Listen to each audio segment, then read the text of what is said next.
been waiting patiently for this.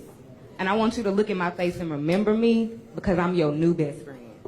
I'm not just here on behalf of my children. I'm here on behalf of all of these kids and parents who can't attend these meetings because they have work and other obligations. I have a junior at Yates right now.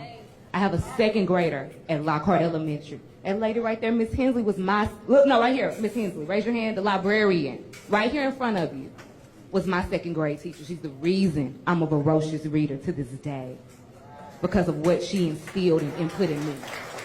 I want to be clear. There's nothing I'm going to say right here that's going to change your mind about anything that you have already decided on.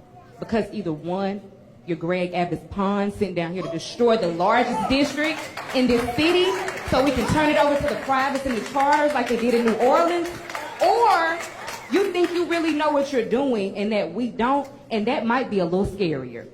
Why are you taking teachers and principals and whoever to Odessa? Why they not going to Dallas ISD? Isn't that where you came from with a stellar record? That is my former school board representative right there who I voted for to do a job, to hire the superintendent. We've hired 2 in the past few years. Were you ever in the running?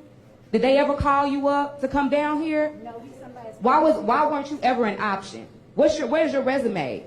Because I see the smugness in your face and I hear the facetious little answers. I'm not going to be certified. I'm not going to. So is it really about student outcomes and student approaches, or is this about your ego? Because I've yet to hear how, now that I've lost my democratic ability, let me be clear with y'all, y'all have lost your democratic ability to make decisions about your children's education.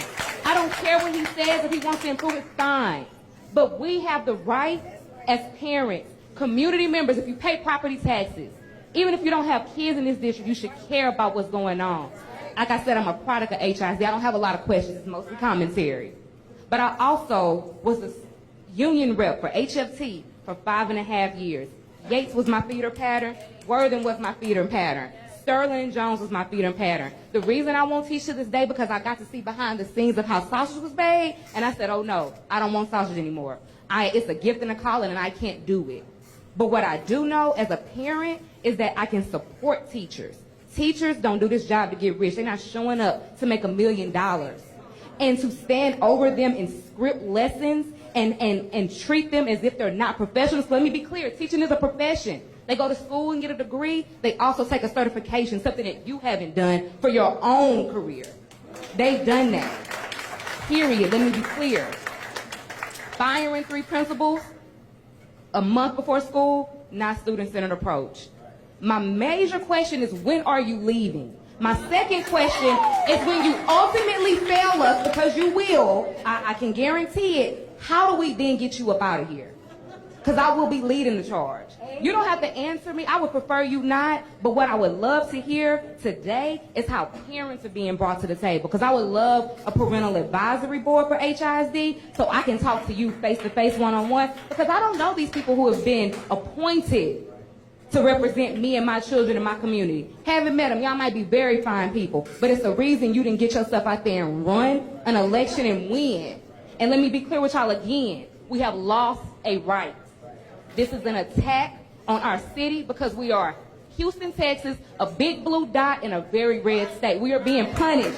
It's the same reason there are judges who won their democratically elected seats who are being sued today by the very same people who are supporting this takeover. I know I'm over time. That's fine, because you talk for a real long time. And I'll be done after this today. And y'all can go ahead and take me on out of here. That's fine. Ruth Kravitz, can you please raise your hand? If you want to get into this fight, can you please stand up? If you want to get into this fight and you care about these kids, you care about these communities, go talk to Ruth Kravitz. Because when you leave, it's going to be us picking up the pieces. Let me tell you. It will be here. I'm going to be here. And trust me, I got a lot of friends that was educators in Dallas. I know a lot of parents in Dallas. Thank you. And what they could say wasn't great. That want some TEA took over North Forest ISD. TEA took over Marlin ISD. Yeah. How many of them kids didn't graduate Marlin ISD last year? What was the percentage? What happened to North Forest ISD? We lost an amazing HISD principal. He has gone to another district. What's going to happen to us when everybody, it's called brain drain. Yeah. But Thank you for, okay, thank you for your comment. Thank you for your commentary. Your question.